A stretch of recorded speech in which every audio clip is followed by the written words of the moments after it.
우리가 원하는 모습은 모두 백수저의 롤 안에 있어요. 손종원 셰프처럼 3스타에서 일을 할지라도 그 별들이 나의 별을 만들어주진 않는다는 그 인생의 진리를 완전히 깨달은 사람처럼 되기를 원해요. 후덕죽 셰프님처럼 다른 사람의 말을 따를 수 있는 이상적인 인품을 가진 리더가 되기를 원해요. 내가 현실에서 싫었던 모습들은 보통 흑수저들의 모습에서 다 보여요. 뭔가를 쟁취하기 위해서, 뛰어가기 위해서, 아니면 일하면서 부딪혔던 나와 비슷한 짜증났던 사람들이라든지. 안녕하세요, 고요한 식당입니다. 하이. 흑백 요리사 얘기를 하나 더 해보려고 하는데요. 시즌 1 때도 그렇고 시즌 2 때도 그렇고 반복되는 반응이 하나가 있습니다. 뭐냐 하면 전부 다라고는 할 수는 없지만 대다수의 대중들이 흑수저보다는 백수저를 응원하는 사람들이 더 많다는 겁니다. 뭐 여러 가지 커뮤니티나 뭐 SNS나 이런 데를 보면 흑수저를 응원하는 사람들보다는 백수저에 누가 멋있었다, 백수저에 누가 우승을 했으면 좋겠다, 이런 반응들이 더 많아요. 그래서 이게 단순히 백수저에 이번에 손종원이 훨씬 멋있으니까 손종원을 응원하는 거겠지, 박효남 셰프가 보여준 그 인품이 있으니까, 후덕죽 셰프가 있으니까, 그러면 사람들이 백수저를 더 응원하는 이유가 그냥 단순히 백수저에 멋있는 사람들이 더 많고 흑수저는 캐릭터성이 별로라서 백수저를 더 응원하는 걸까라고 생각을 해봤지만, 이게 시즌 1, 2 계속해서 이런 반응들이 반복되는 거라면 그럼 어떠한 이유가 있지 않을까라고 생각을 해서 이 영상을 만들어 봤습니다.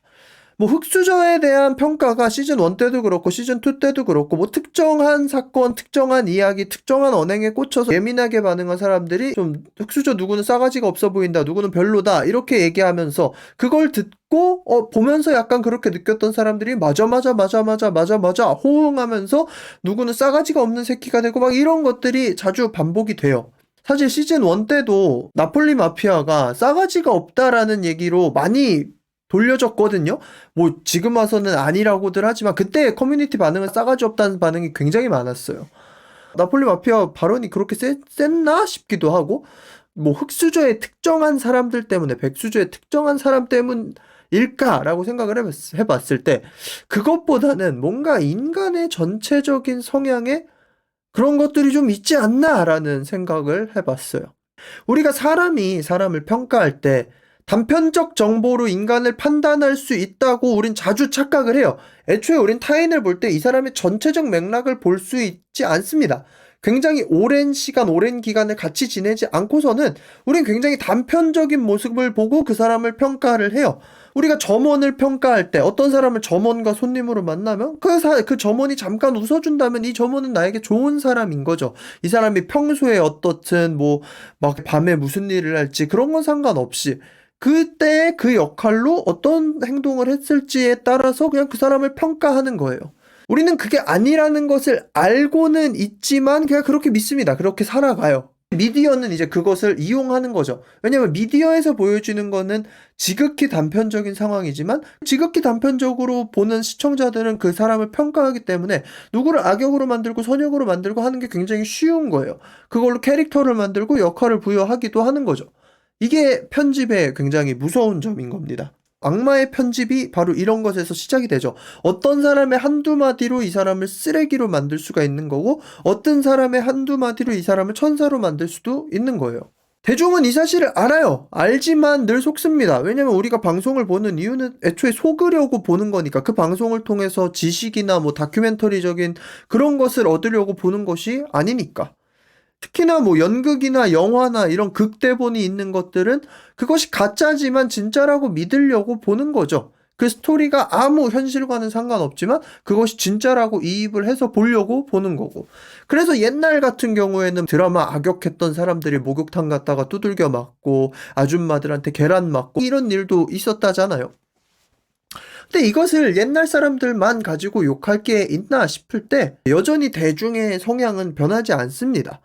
지금 같은 서바이벌 예능이나 일반인들과 방송인의 경계가 모호해지는 시점에 미디어는 이 힘을 더 잘 휘두를 수가 있어요.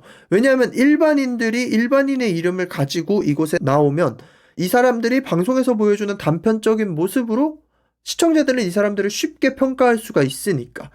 어쩌면 전문 방송인들을 가지고 하는 방송보다 더 캐릭터를 부여하기가 어쩌면 더 쉬울 수도 있죠. 왜냐하면 일반인들은 내가 어떤 말을 하면 이 말이 얼마나 안 좋게 비칠지, 얼마나 좋게 비칠지 이런 거를 계산할 수가 없으니까요. 문제는 이 사람들은 어차피 일반인이기 때문에 미디어에서 선역으로 나오든 악역으로 나오든 그것이 일반적인 삶과 이어질 거라고 믿게 되는 거죠. 흑백요리사를 보면 백수저는 철저하게 위쪽 계급으로 소개가 됩니다. 흑수저들은 백수저를 이겨야 하는 계급으로 소개가 돼요.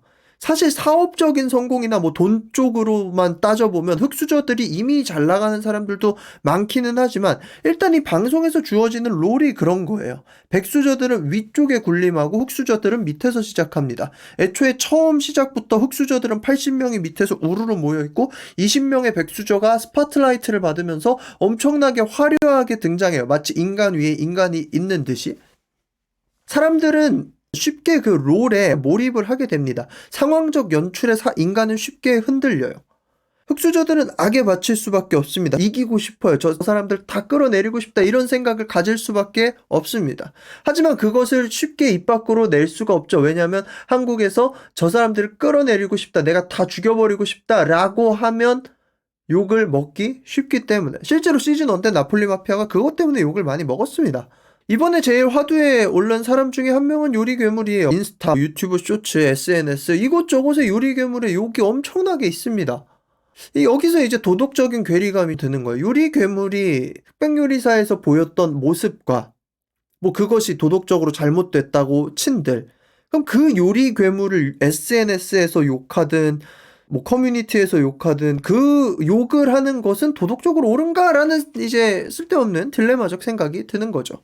요리괴물이 욕을 먹는 가장 주요한 발언은 송은 셰프와 1대1 대결을 시작하기 전에 했던 트래시 토크입니다.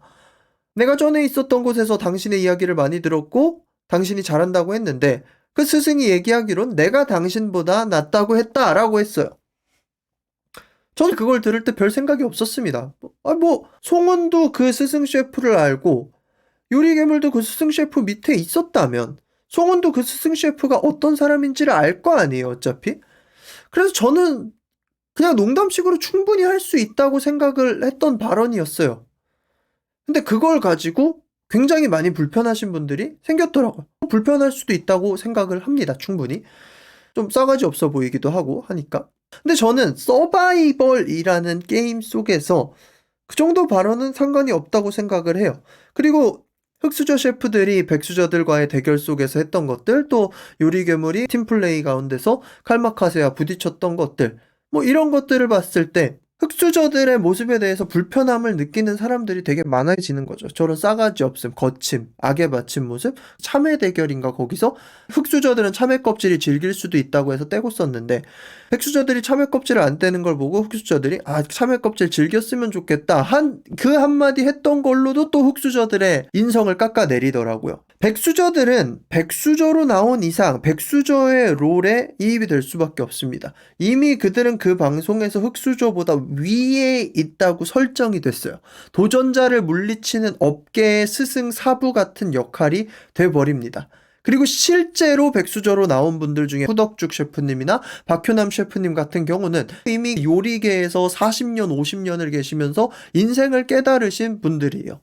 뭐 정호영 셰프, 샘킴 셰프, 레이먼 킴 같은 셰프, 뭐 송은 셰프도 그렇고 이미 요리도 하고 방송을 하면서 자신들이 얻고 싶은 것을 많이 얻어낸 분들입니다. 특히나 미디어 내에서는 더 얻은 것들이 이미 많은 사람들이에요.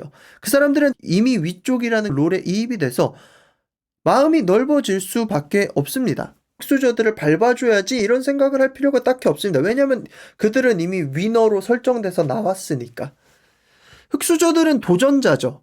현실에서는 뭐 그렇게 차이가 안 날지라도 방송에서는 그들의 상하를 자극하는 연출 속에 이입이 될 수밖에 없어요. 우리가 끌어내려야 하는 상대가 백수저예요. 그러면 거기서부터 철저히 이입이 된다면 악에 바칠 수밖에 없죠. 우리가 저 자리로 올라가야지. 저들을 이겨야지. 내가 우승을 해야지. 내가 최고라는 걸 증명해야지. 흑수저들은 자신들이 백수저에 뒤지지 않는다는 사실을 증명하기 위해서 나왔어요. 인간이 어떤 사람들을 동경할까라고 했을 때 동경이라는 것은 결국엔 내가 닿아야 하는 지점이나 내가 닿고 싶어 하는 지점을 동경하는 건데 내가 되고 싶은 모습은 사실 백수저를 끌어내리고자 하는 흑수저의 모습이 아니라 이 흑수저 위에 군림하고 있는 도전자를 받아내는 완성된 백수저의 모습이죠. 사람들은 내가 인생의 말미에서 그 백수저 같은 모습이 되기를 원합니다. 후덕죽 셰프 같은, 박효남 셰프 같은 내 후배들을 위해서 모든 것을 내어주면서도 하지만 실력으로선 후배들을 압살하는 그런 완벽한 모습을 갖길 원해요. 손종원 셰프처럼 3스타에서 일을 할지라도 그 별들이 나의 별을 만들어주지는 않는다는 그 인생의 진리를 완전히 깨달은 사람처럼 되기를 원해요. 그리고 내가 높은 곳에 올라갔으면서도 후덕죽 셰프님처럼 다른 사람의 말을 따를 수 있는 이상적인 인품을 가진 리더가 되기를 원해요. 우리가 원하는 모습은 모두 백수저의 롤 안에 있어요. 뭔가를 쟁취하기 위해서, 뛰어가기 위해서, 아니면 일하면서 부딪혔던 나와 비슷한 다른 처지에 짜증났던 사람들이라든지 내가 현실에서 싫었던 모습들은 보통 흑수저들의 모습에서 다 보여요. 그러니까 이거를 보면 볼수록 시즌 1에서도 우리가 보면 볼수록 에드워드 리에게 빠져들었잖아요. 그의 마음 넓음과 이미 완성된 것 같은 인격과 그걸 가지고 있으면서도 도전 정신을 계속해서 발휘하는 그 엄청난 창의력. 물론 시즌 2가 제가 봐도 시즌 1의 흑수저들보다 스타성이 있는 분들이 좀 적기는 해요. 근데 그럼에도 불구하고 이 프로그램의 설정상 시청자들은 백수저를 더 응원하고 이입하고 그들의 팬이 더 될 수밖에 없는 것 같아요. 왜냐하면 미완성은 같은 미완성을 동경하지 않고 미완성의 인간은 완성된 인간을 동경할 수밖에 없으니까요. 어쨌든 백수저를 더 응원하는 대중의 모습은 또 우리의 모습은 자연스러운 결과가 아닐까 싶습니다. 지금까지 고양식당이었고요. 여러분들의 생각도 댓글에 같이 남겨주시길 바라겠습니다. 구독과 좋아요는 영상 제작에 많은 도움이 됩니다. 그러면 빠이!